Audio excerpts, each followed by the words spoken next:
Hello everyone, warm welcome to Super Coaching Regulatory Bodies by Testbook. My name is Madhav Sir. I welcome you all in a very important session where we are going to discuss current affairs, but these current affairs are going to be based on the financial sector because if you are preparing for regulatory bodies or any other bank exams, finance related current affairs are really very important. So before we begin the discussion, I would request everyone quickly reply in the comment section that I'm audible, visible, everything is fine, and copy the link of this session. Share this link of this session with me. I'm also sharing it. You also share the link of this session with your friends on WhatsApp, Telegram, and all other platforms so that more and more students they can join live in this particular session. Remember that, guys, if you are watching this session on regular basis till your examination, I can assure you, you will be in a position to answer most of the questions in the examination. So let's begin the discussion, guys. If you all are ready and you want me to start with the discussion, just give me yes, sir. Before I start the discussion, I have a very important update or I would say a very important information which I would like to share with you. The information is at 6 p.m. Monday to Friday. What is the information I'm trying to share with you? So the information is Monday to Friday at 6 p.m. Monday to Saturday rather at 6 p.m. we on Super Coaching Regulatory Bodies YouTube channel by Testbook brings to you weekly current affairs which include PIB current affairs, weekly PIB current affairs on Monday. Tuesday we have finance, Wednesday we have RBI updates, then on Thursday we have government schemes, on Friday we have ESI, and on Saturday we have the important reports from the past 1 week. So 6 p.m. session is a really very important session for everyone, those who are preparing for regulatory body exams, whether it is RBI, NABARD, SEBI, IFRDA, PFRDA, or any other examination which you are going to appear in the near future. So let's get started, guys. Let's begin the discussion with the first news. And remember today we are going to discuss many important news. I'll just give you a glimpse what all areas we are going to discuss today. So first of all, I'll discuss with you the domestic systematically important banks. What are these banks? Why these banks have been introduced? Why these categories have been introduced? What is the importance? Then we will be moving ahead and we will be discussing about the 43rd India International Trade Fair. Then we'll move ahead and we'll discuss about the Belgium, because Belgium is in news these days because of the economic challenges which Belgium is facing. I will be discussing the reason, what are the reasons behind which Belgium is facing the economic issues and what all solutions will be taken and how Belgium is going to overcome the same. Lastly, I would discuss with you about UK, because UK is planning to change its pension funds and the way country invest its pension funds. If that format is going to be reviewed, undoubtedly this is going to change the overall growth as well as the, I would say, economic growth trajectory of the nation, which we will be discussing in today's session. So I hope all these areas which we are going to discuss today, they have important, I would say these areas which we are going to discuss today, they are pretty important, not only for your objective part, but also for your subjective part or for your subjective examination. So let's begin the discussion, guys. I hope you all are ready. Just give me yes, sir, so that we can start the discussion without any further delay. May I have a reply in the comment section, please? Chalo. Let's begin with the first point or the first news of the day. The first news talks about recently RBI has announced the list of banks which fall under the category of domestic systematically important banks. Now the question is, sir, first point, the first question which you all will be witnessing in your mind and the question for which you need understanding or you need clarity will be, what is basically domestic systematically important bank? This is the first point which you need to understand. Second, why these three banks have been included and on what basis the inclusion has been done and what is the update which has been introduced this time. So let's get started with the first point. The first point talks about, sir, domestic systematically important banks. This designation has not been done for the very first time. I would say rather this introduction was done back in 2014. This introduction was done back in 2014. But the question is, what is domestic systematically important banks? So domestic systematically important banks are the important banks which are crucial for the financial stability. We call them as too big to fail. We call them the banks which are too big to fail. We call the banks which are too big to fail. Now, the point is why these banks are identified. Before I start with the term why, my first question would be on what basis these banks are identified. So these banks are identified on the basis of their business size, on the basis of their business size. And if the business size of the bank is more than 2% of the GDP, then that particular bank is termed as domestic systematically important bank. So once we have identified domestic systematically important bank, the bank which has a huge business size, which can be termed as important pillars of Indian economy, as well as I would say the important walls of banking sector, then here comes the second point. Once you have identified the important banks, the second point is not only identification is important, their savior is also important. Their savior means we need to come up, I mean RBI needs to come up with certain norms, with certain conditions, with certain points which are need to be implemented by these banks, so that these banks, they become more strong and they become more strong and they earn the capacity to survive in the odd times as well. Because I think you can understand this fact, if in near future SBI, HDFC or ICICI, either one of the bank is not operating in the economy or it is declared as insolvent, that means this is going to be the darkest day of the Indian economy, because these are the important pillars of Indian economy as well as banking sector. So in this particular situation, first let's identify those pillars, and once we have identified those pillars, the second point is we need to make them more strong so that they can stand stable during the odd times as well. So that is basically the reason or the concept behind domestic systematically important banks, which means first let's identify them.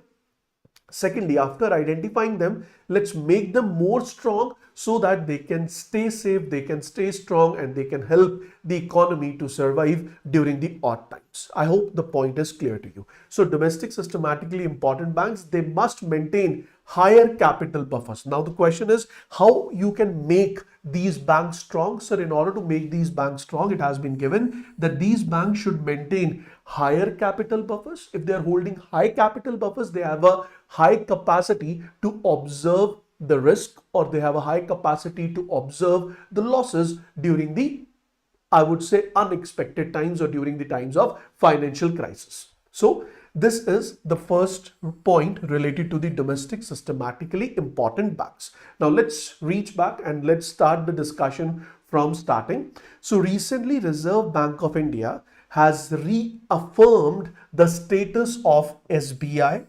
HDFC and ICICI Bank as domestic systematically important banks. Now the question is reaffirmed, which means earlier also these three banks were on the list of domestic systematically important banks, and recently after the revision, after the, I would say, review of the banking sector, again these three banks have been included under the same list. The second point is that this classification remains unchanged from the previous year, because in the previous year also these three banks were the domestic systematically important banks, and now also they are the same. Now RBI continues to monitor these banks closely. So why RBI is monitoring these banks closely? Because these are the largest banks of the economy and they have a very important, I would say, they have a very important aspect on the Indian economy. They have a very important format on the Indian economy. That is the reason they are closely witnessed or they are closely watched by RBI. Now, domestic systematically important banks classifications as well as their requirements. Please pay attention. The first point says, so DSIB framework was introduced. Why? Sir, it was introduced to ensure financial stability. How financial stability is ensured? So first of all, the first step is identify the pillars. Once the pillars are identified, make those pillars strong so that your economy stays strong, or your economy should be in a position, or your banking sector should be in a position to handle the tough times in the upcoming future. So it requires the banks to maintain higher capital buffers. So first is identify them. Second is make them strong. How you can make them strong? By asking them to maintain higher capital buffers. What is the meaning of this capital buffer? I hope you all remember. That is capital adequacy ratio, or maybe capital conservation buffer, or maybe counter cyclical capital buffer. If you don't know about these, I can just give you a simple example over here. The simple point is bank should have adequate amount of capital so that bank can counter its risk. Bank should have adequate amount of capital so that bank can counter its risk. So if bank is having adequate amount of capital to counter the risk, then the probability that the bank will be declared as insolvent decreases, and that is the agenda behind identifying these banks and making them strong. Simple. Now, so these buffers, they are determined by banks' systematic importance score. So SBI, HDFC Bank and ICICI Bank, they are categorized into the different buckets based on their SIS. What is SIS? It stands for systematic importance score. Each bucket has specific capital requirements. So SIS is the score, that is systematic importance score. On the basis of this score, banks are identified and they are categorized, and on the basis of their category, you are asked to maintain. On the basis of the category, banks are asked to maintain what? So on the basis of the category, banks are asked to maintain the capital requirements. Now, for 2024, what are the updates? Please pay attention. So in 2024, SBI, HDFC and ICICI Bank, these are the three banks which have been included under the category of domestic systematically important banks. Now, once the banks are identified, SBI has been asked to maintain additional. Additional means whatever you were maintaining, that's fine. But this year you need to maintain additional 0.80%. Additional 0.80% of RWA. Now, what is RWA? So RWA stands for risk-weighted asset. RWA stands for risk-weighted asset. Whenever we write capital adequacy ratio, it can be defined as capital reserves or bank's capital upon risk-weighted asset ratio. Now the question is, what is risk-weighted asset? Risk-weighted asset basically means sum of risk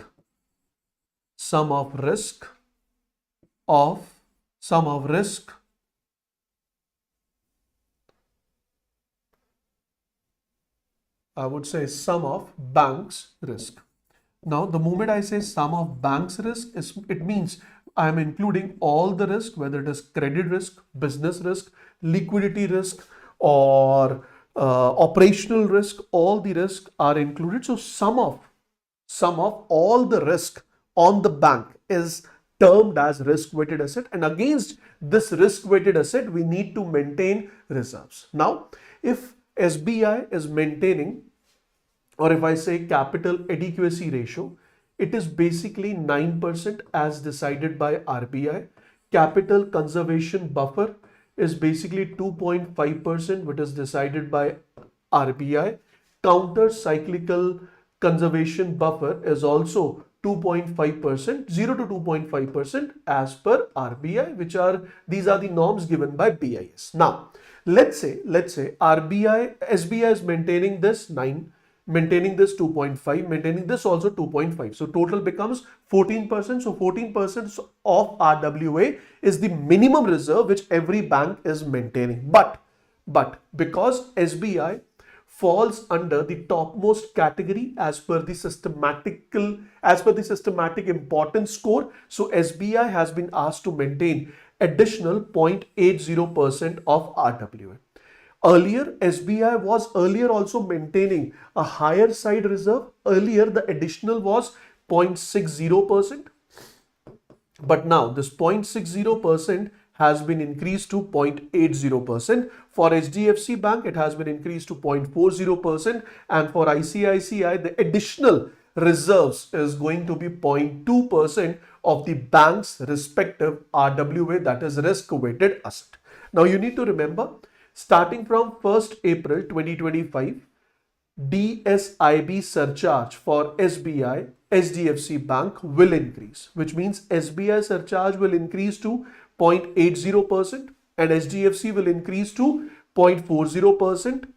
Until then, until 1st April 2025, it will be 0.60% for SBI and 0.20% for HDFC. So remember that today also, these banks, they are maintaining some extra value of reserves. But today, the value of extra reserve is 0.60%, but from 1st April, it will be 0.80%. And if I talk about HDFC, today it is 0.20%, it will increase to 0.40%. So, time has been given कि भैया आज आपको बता दिया, ध्यान रख लो 1 अप्रैल 2025 से आपको ये हायर वैल्यूज मेंटेन करनी होंगी. So be ready, that is a point. So be ready, that is a point. Moving on to the next. RBI issued its initial framework. So RBI ने पहली बार इशू किया था domestic systematically important banks on 22 जुलाई 2014. फिर उसे update किया गया recently in December 2023, and on regular basis banks are categorized under this particular category. Now there is a new term which I would like to introduce over here. After domestic systematically important banks, we have one more term, that is global systematically important banks. Now what is global systematically important banks? Foreign banks with branch presence in India that are classified as global systematically important banks must adhere to additional capital requirements. What does this mean? So this means the foreign banks which are having their bank branch presence in India, which means the foreign banks, but they have their branches in India, that are classified as global systematically important banks. And if they are classified as global systematically important banks, then they will also maintain extra capital reserves the way domestic systematically important banks are maintaining. So these requirements, they are proportional to their RWA in India alone. So this is going to be calculated on the basis of their sum of total risk, but only in India, not all over the globe. This point is clear. Let's say I'm talking about HSBC. So HSBC is a foreign bank. It is operating all over the globe, but the reserves which they are going to maintain in India, that will be in accordance to their risk in India alone. I hope it's quite logical what I'm talking. Is it clear, everyone? Now, let's move on to the next point. The next point talks about the additional tier 1 capital. Additional tier 1 capital is calculated based on the global systematically important banks home regulators requirements. Now, what does it mean? We know that we have tier 1 capital, additional tier 1 capital and tier 2 capital. If we talk about common equity tier 1 capital, it basically talks about, or it basically includes the bank's common equity. It includes the funds invested by equity shareholders. It even includes the disclosed reserves, profits, premium earned on the issue of equity shares. They all are included under the category of what that is common equity tier 1 capital. Now, the additional common equity tier 1 buffer is calculated based on the global systematically important banks home regulators requirement. So home regulators means, if I talk about HSBC, it has its headquarter in London. It possesses its headquarter in London. So as per the UK bank or as per the UK banking norms, this calculation is going to be done for the common equity tier 1 capital, which means like SBI, if it is operating in UK, but the requirement for capital, it will be 9% only, because RBI has fixed 9% for its banks. That is the point I'm talking about. Now, If I talk about the historical context, SBI was designated as DSIB in 2015 for the very first time. ICICI included in 2016 and HDFC was included in this list in 2017. So this historical context marks the importance of these banks in the Indian landscape, and RBI continues to access, calculate and identify the domestic systematically important banks so that we can avoid disruption in the banking sector during the tough times by securing, identifying and promoting these strong banks. Is it clear now? Is it clear till this point, guys? Any doubt if you have in this particular news, you may ask, please, else I will be moving ahead. Any doubt? Please reply in the comment section. Please reply in the comment section. If you have any doubt, you may ask, please.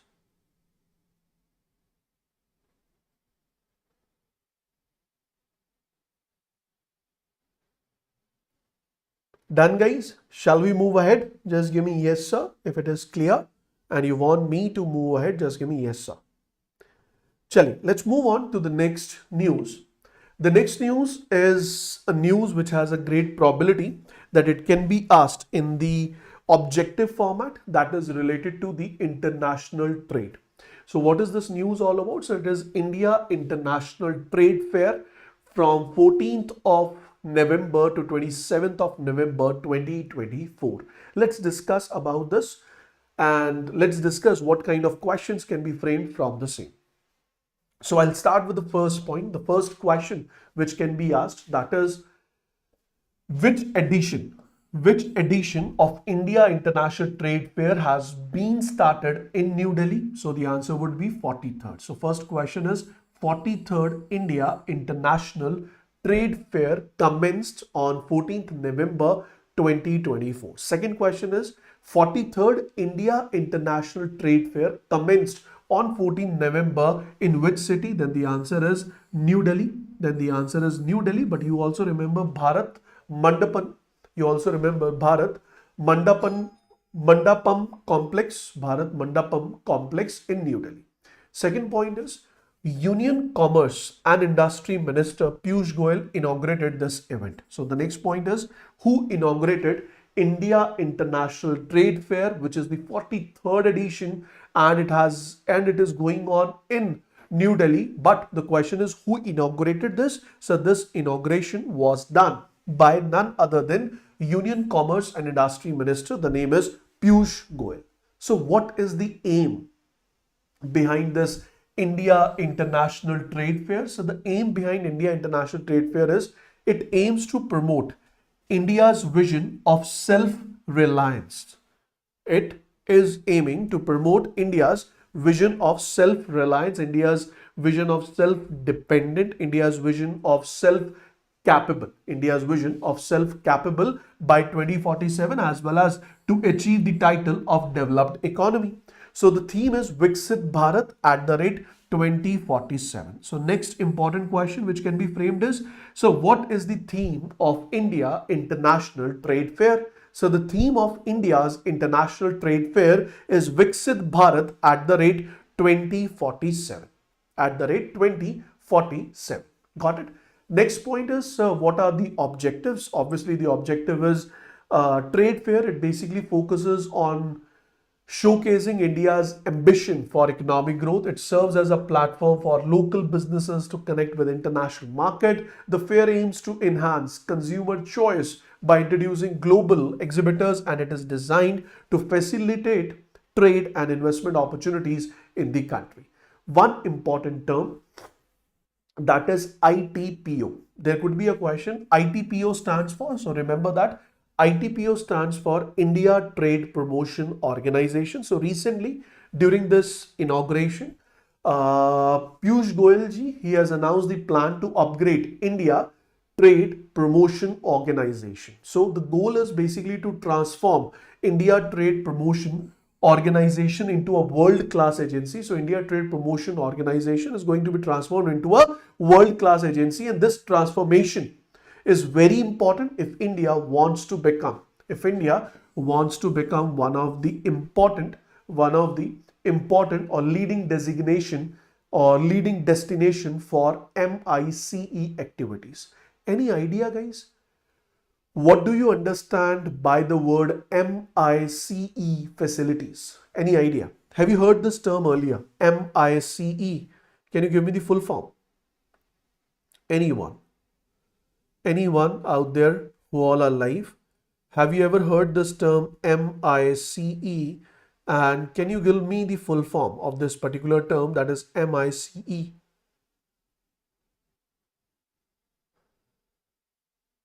Have you ever heard this term? So what does it say? It says as a leading destination for MICE activities. So MICE activities basically means meetings, incentives, conferences and exhibitions. I repeat, meeting, incentives, conferences and exhibitions. So in order to make India capable of these activities, cities like Bangalore, Mumbai, Chennai, Lucknow, Varanasi and Noida will receive expanded MIC facilities so that these activities can be done in a better manner. Got it, guys? So 43rd India International Trade Fair, remember that. New Delhi, remember that. Very good, very good. Nagashri, you have given the correct answer. Very good. Chal, moving on to the next point. The next news is related to Belgium. Very important news. I'll give you a quick overview of this particular news because there could be a question related to Belgium in the examination. So Belgium faces important economic challenges as it approaches 2025. The reason? Sir, European Commission has raised concerns about the country's rising budget deficit and inflation. So there could be a question. Belgium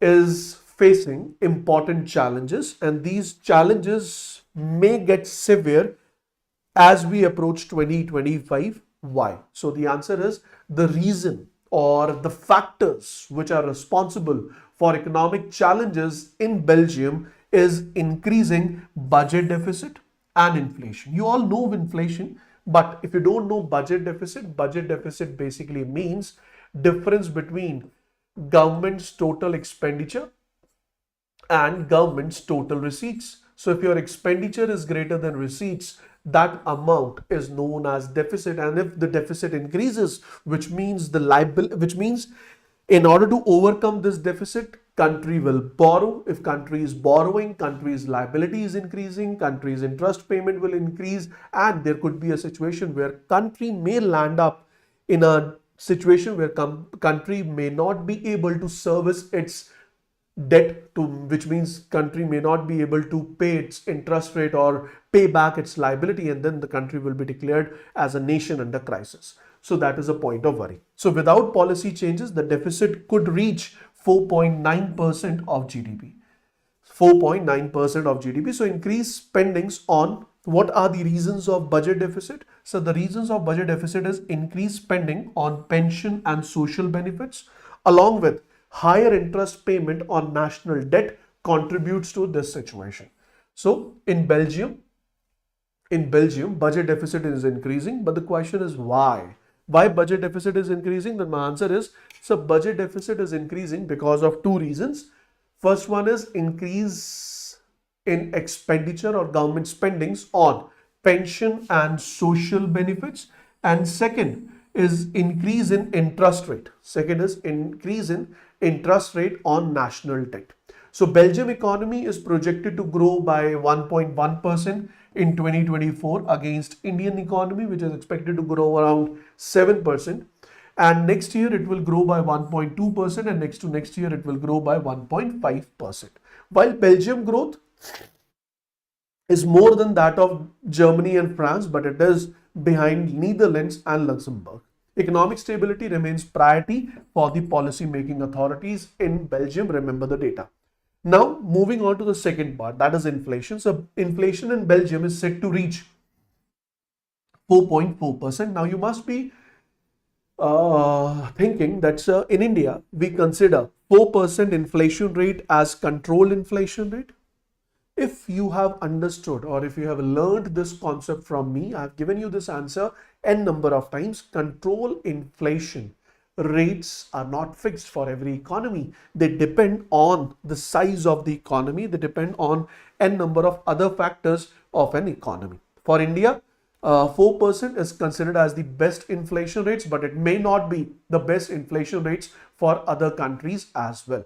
So it basically depends upon the size of the economy. It depends upon the GDP growth estimates of the economy, and it depends on the other factors as well. That is whether the nation is an importing nation or exporting nation, and many other factors. So in Belgium, or the nations like Belgium, which are using the currency that is euro, which are known as Eurozone, the average accepted inflation rate is 2.4%. On the side, if inflation rate is 4.4%, which is 2% more than that of the expected rate, undoubtedly it will be termed as high inflation rates. But it is expected to decrease in 2025 as well as to decrease in 2026 to get itself aligned with the Eurozone inflation rates. On the other side, this is the data for budget deficit: 4.6%, 4.9% and 5.3%, which is increasing on year basis. So this increase is linked to ongoing negotiation within the federal governments. Rising costs related to pension and social benefits are the important reasons. So national debt, which I would say the borrowings which are done by the government, they are borrowed at high interest rates, as well as it has increased and it has exceeded 105% of GDP. So currently the national debt of Belgium is 105% of GDP, which is not a good scenario, where your gross production is less than the liabilities you have. So it will be difficult to pay those liabilities or to service those liabilities with the current structure. Last point is related to the geopolitical risk and economic uncertainty. We know that geopolitical issues such as Russian invasion of Ukraine and conflict in the Middle East present risk to the European economy. We know that, and these events threaten the European energy supply security and disrupt trade. So these geopolitical factors may add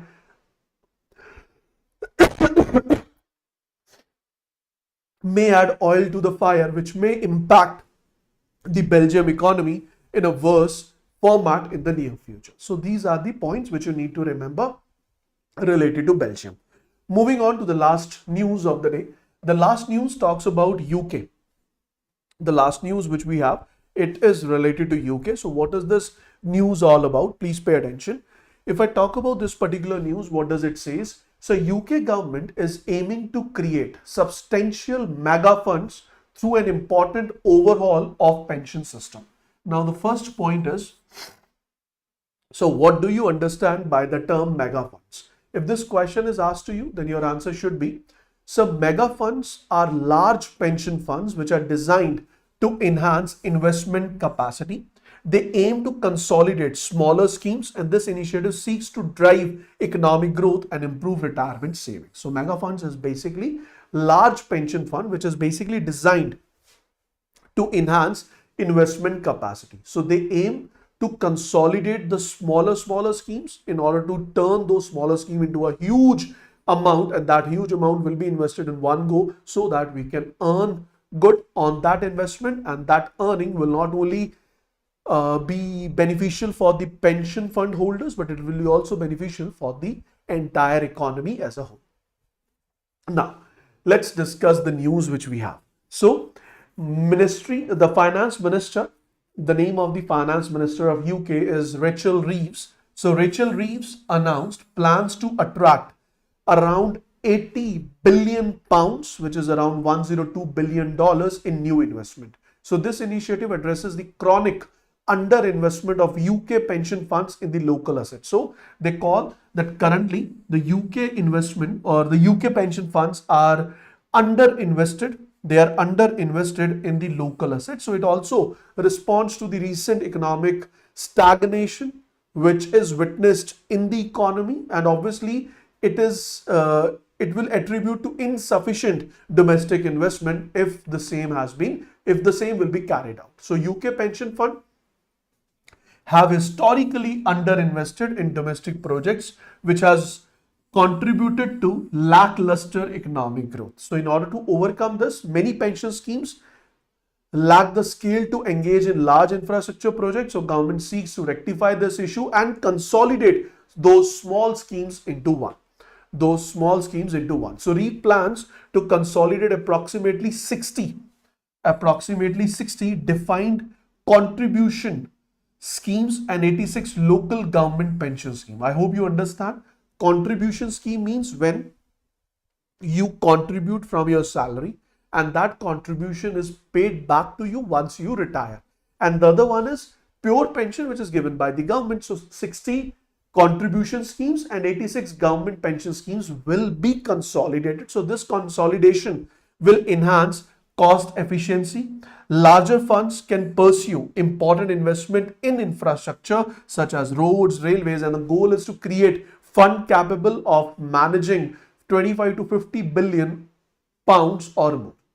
So remember that according to the government analysis, pension fund with 25 to 50 billion in asset can diversify investment more effectively. Funds exceeding 50 billion can invest directly in large scale project at reduced cost, and this opens opportunity for substantial economic growth in the country with the help of the pension funds itself.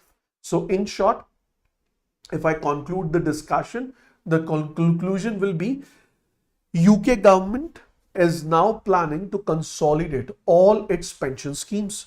And what is a pension scheme? For example, I talk about Atal Pension Yojana. In case of Atal Pension Yojana, I am as an Indian citizen is contributing every month, and that amount which I am contributing is getting consolidated with the government. Government invests that fund in order to earn return, and that return will be helpful to the government in order to pay pension or in order to pay increased pension in near future. तो जो पैसा आज मुझसे government ले रही है in the term of contribution, they will be paying more than that. But in order to pay more than that, they want to earn so that they can pay. Now, in a similar manner, UK was also running different pension schemes. So every pension scheme was individually, I would say, managed, individually invested, and individually return was attributed. But this individual management, investment and attribution was not cost effective, as well as the return was pretty low. So in order to overcome this situation, now government is going to consolidate all the pension scheme into a one account, and that fund will be invested in order to enhance economic growth of the country, and this investment will be done in the major infrastructure projects of the nation. That is a point. So the proposed mega funds, they are inspired by the successful pension schemes. So these funds, they are inspired from the successful pension schemes which are already going on in Canada and Australia. These countries, they have higher volume of infrastructure investment in comparison to UK because of the better and effective use of the pension funds. So these are the points which you need to remember. I hope all the news which we have discussed today are crystal clear. Now guys, if you want to clear this examination, and that too in the very first attempt, then I would suggest you quickly join RBI Grade B Lakshya batch and use code MADHAV in order to enjoy maximum discount. This batch will provide you with all the important aspects which you require to clear this examination. Sir, so where can I get a PDF? I have recently joined your Telegram channel, but there is no PDF available for any session. Don't worry, Priyanka, after this session itself, I will be uploading the PDF of this session. So before that, do join this course in order to enhance your selection, and you can download the PDF from this particular Telegram channel. Is it fine, guys? Is it fine? So that will be all from my side in this particular session. We'll catch you in the upcoming sessions to go. Till then, stay home, stay safe, and take care, guys. Don't forget to hit the like button, share the session, and I will be catching you tomorrow, same time, 6 p.m, where we will be discussing the weekly RBI updates. Thank you so much. Good luck. God bless you all.